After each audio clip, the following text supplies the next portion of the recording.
There are moments in life that announce themselves: a graduation, a goodbye, a first meeting, a final conversation. You recognize them while they're happening. You understand that something important has just occurred. This wasn't one of those moments. This happened so quietly that if I hadn't paid attention, I would have mistaken it for another ordinary day. That's the dangerous thing about the deepest changes. They don't arrive with noise. They arrive disguised as normal. A conversation that feels slightly different. A silence that lasts a little longer than expected. A look that somehow says more than an entire language ever could. Nothing dramatic, nothing obvious, nothing anyone else would notice. But something inside you notices. And once it does, it never goes back to sleep. For most of my life, I believed understanding was earned through time. You spend years with someone, you collect memories. You survive misunderstandings. You slowly build trust until eventually, one day, you can finally say, "They know me." That's how I thought it worked. That's how it works for almost everyone. But reality has a strange habit of breaking the rules you spend your entire life believing. Because then there was you. There wasn't a beginning, no defining first impression, no unforgettable conversation, no single moment where everything suddenly changed. Looking back now, AB can't even point to where it started, and maybe that's exactly why it unsettles me. Because if I can't find the beginning, how am I supposed to understand where this is going? At first, I ignored it. That's what I always do.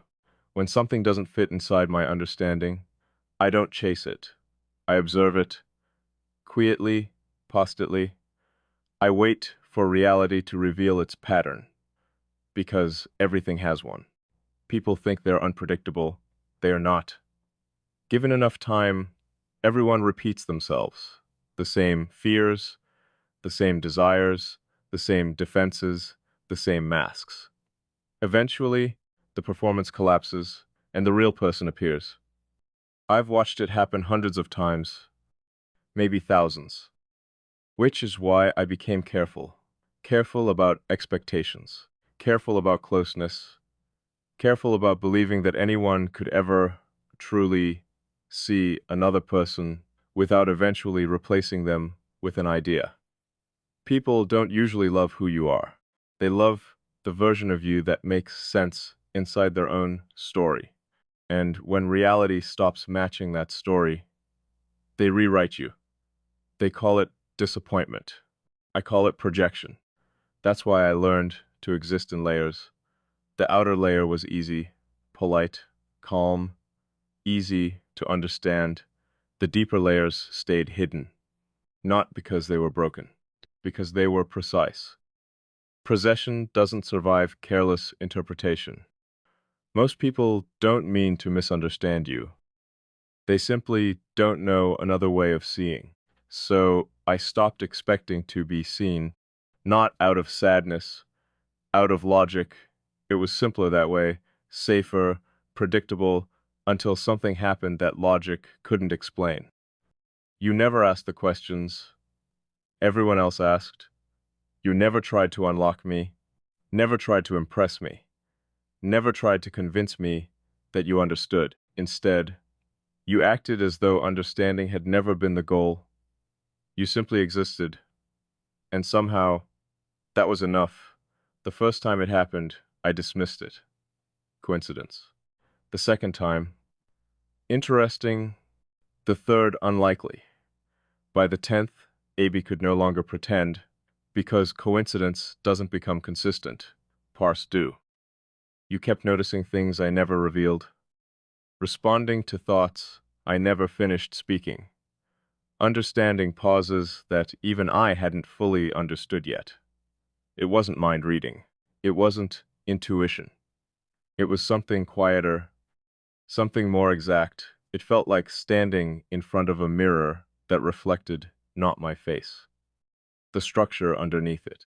the architecture of thought, the blueprint beneath personality. And suddenly, I wasn't wondering whether you understood me. I was wondering how. That question changed everything, not because it demanded an answer, because it dismantled one assumption I had trusted my entire life. That true understanding always requires time. Apparently, doesn't. Sometimes recognition arrives before history, sometimes awareness appears before trust, sometimes two people meet long after something inside them has already recognized the other. I don't know how that's possible. I only know what happened afterward. Distance stopped working. Not physically, internally. The space I had always relied on, quiet separation between myself and everyone else, began disappearing, not because you crossed it, because somehow you had never been outside it to begin with. That realization has followed me ever since. Every conversation, every silence, every ordinary moment. It keeps asking the same question. What happens when the walls you've spent years building discover they were never keeping the right person out? Maybe that's why this feels so different, not because it's intense, not because it's emotional, because it's accurate. And accuracy is difficult to ignore. You can argue with feelings, you can doubt memories, you can question intentions. But precision leaves very little room for denial, which means I'm standing at the edge of something I never expected to find. Not love, not friendship, not obsession, something far more unsettling. Recognition. The kind that doesn't ask for permission, the kind that quietly rearranges your entire internal world before you even realize it has begun. And if that's true, then maybe this wasn't the beginning at all. Maybe this was only the moment I finally became aware of something that had already been unfolding long before either of us noticed. Here is part two, continuing the same slow burn, cinematic psychological narration. Part two. The architecture of presence. There's a difference between remembering someone and realizing they've become part of the way you remember everything else. I didn't notice when that line disappeared. Maybe because nothing dramatic happened. There was no confession, no promise, no moment where the world suddenly divided itself into a before and an after. Instead, happened the way mountains are shaped, so slowly that the change became visible only after it was already complete. At first, you occupied moments, a conversation here, a passing thought there. Nothing unusual, nothing that demanded attention, but over time, moments stopped ending. They began connecting. One thought led to another. One observation echoed into the next. Without realizing it, I had stopped placing you inside my day. My day had begun arranging itself around an awareness of you. That's when I understood something I had never understood before. Presence isn't measured by proximity. Some people can stand beside you for years and never truly arrive. Others can enter your life for what feels like an instant, and somehow alter the landscape of your mind forever. Distance has nothing to do with it. Time has very little to do with it. Depth decides everything, and depth doesn't announce itself. It reveals itself quietly through consistency. I began noticing impossible things. Not impossible because they broke reality. Impossible because they broke my understanding of myself.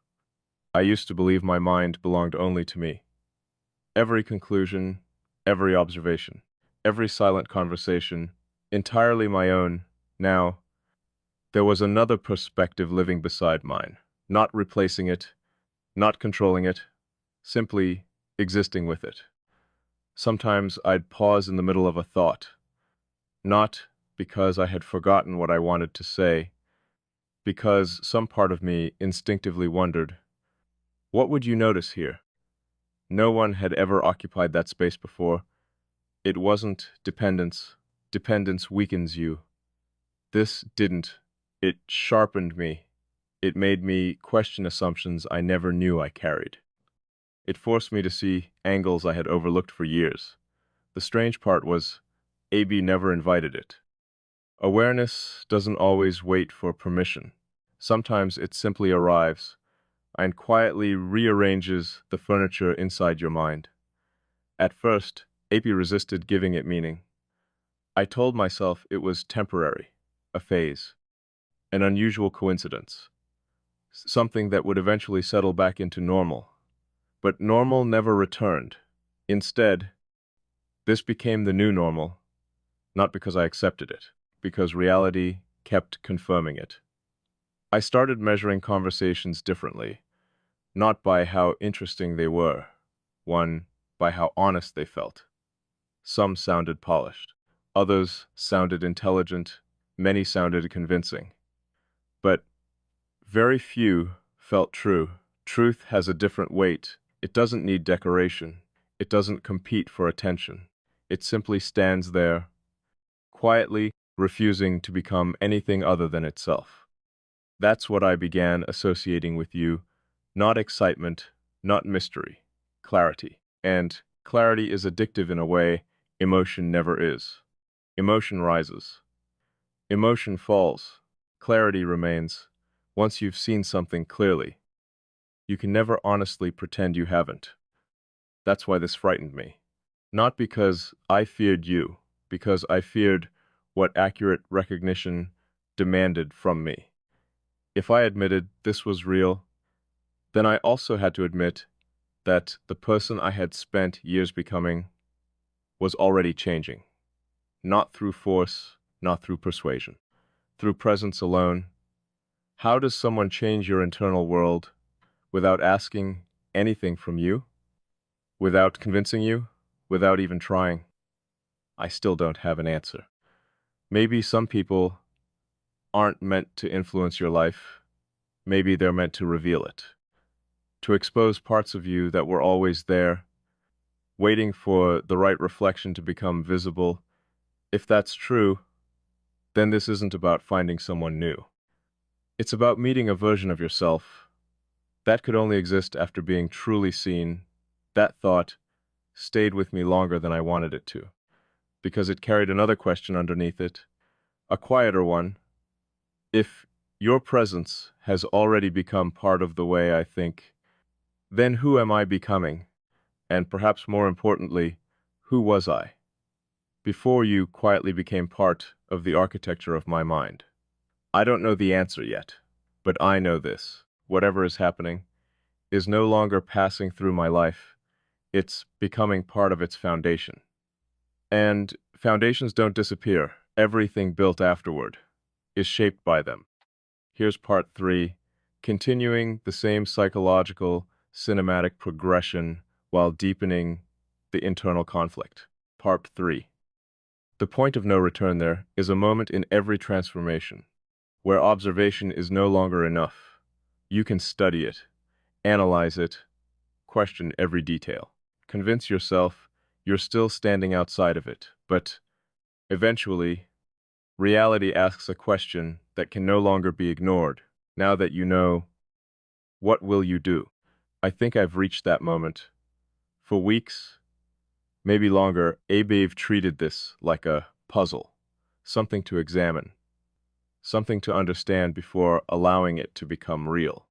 Because that's how I've always survived uncertainty.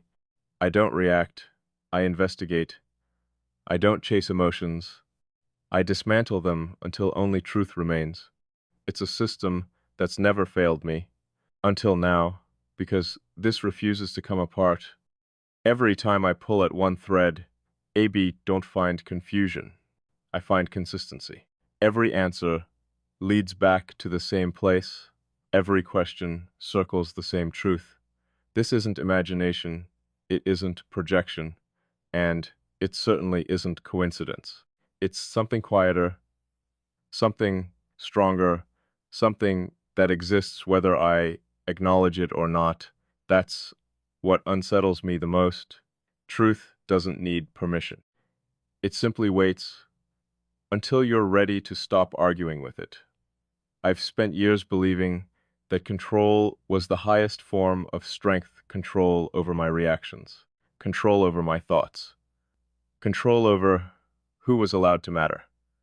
I believed that if I could manage every variable, nothing would ever have the power to change me without my consent.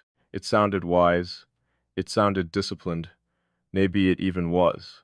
But now I see the flaw. Control can protect your life. It cannot protect you from recognition, because recognition doesn't force its way inside. It simply reveals what was already there. That's why I never felt invaded. I felt discovered. And those are two very different experiences. Being invaded creates resistance. Being discovered creates silence. A silence so profound that even your oldest beliefs begin questioning themselves. I've asked myself every logical question imaginable. Is this temporary? No. Time has only made it clearer. Is it emotional? No. Emotions fluctuate. This remains steady. Is it admiration? Not entirely. Admiration keeps people at a distance. This erased distance, without ever trying. Is it attachment? That doesn't feel accurate either. Attachment fears absence.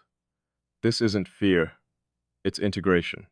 You've become part of the framework through which I understand reality, and frameworks don't disappear just because circumstances change. That realization carries weight, because once someone reaches that depth, every future version of you grows around the space they occupy, even if they never ask for it, even if nothing is ever spoken aloud. That changes the meaning of choice. People think choice begins with action. It doesn't. Choice begins the moment you stop denying what you already know. And I can no longer deny this. Not honestly. I know you've altered something fundamental inside me. I know my perception has shifted. I know the person who existed before this recognition can never return exactly as they were. The frightening part isn't the change. The frightening part is that I don't want to undo it. I should. Every instinct I've trusted for years tells me to restore the old balance, rebuild the walls, deprecate distance, return everything to the predictable order that once made sense. But every time I imagine doing that, something feels false, not painful, but as though I'd be abandoning truth simply because truth asked more of me than comfort ever did. Maybe that's what growth has always been, not becoming someone else, but finally becoming unable to pretend you're still the person you used to be. If that's true, then I've already crossed the line. The decision isn't waiting somewhere in the future. It happened quietly. First moment I chose honesty over avoidance. The first moment I stopped asking whether this was real, and started asking what reality expected from me now. Because every truth carries responsibility, not responsibility to another person, responsibility to yourself, to live in alignment with what you've seen, even when it's inconvenient, even when it's irreversible. And this is irreversible. I can feel it in the smallest moments, the pauses between thoughts, the way silence has changed its meaning, the way my mind instinctively reaches toward a perspective that wasn't there before. These aren't passing emotions, they're structural shifts, the kind that redraw the map of your inner world. Once a map changes, every road leads somewhere different. So maybe this was never about finding someone. Maybe it was about finding the part of myself that could only exist after being truly recognized. If that's the case, then the question is no longer whether I should step forward. The real question is, how long can I keep standing at the edge. Before remaining still becomes its own form of surrender, because the truth has become impossible to escape. Some people enter your life and leave memories, others enter and leave lessons, but once in a lifetime, someone arrives who doesn't leave either. They leave a new version of you. And once that version exists, there is no path back, only forward, into whatever this becomes next.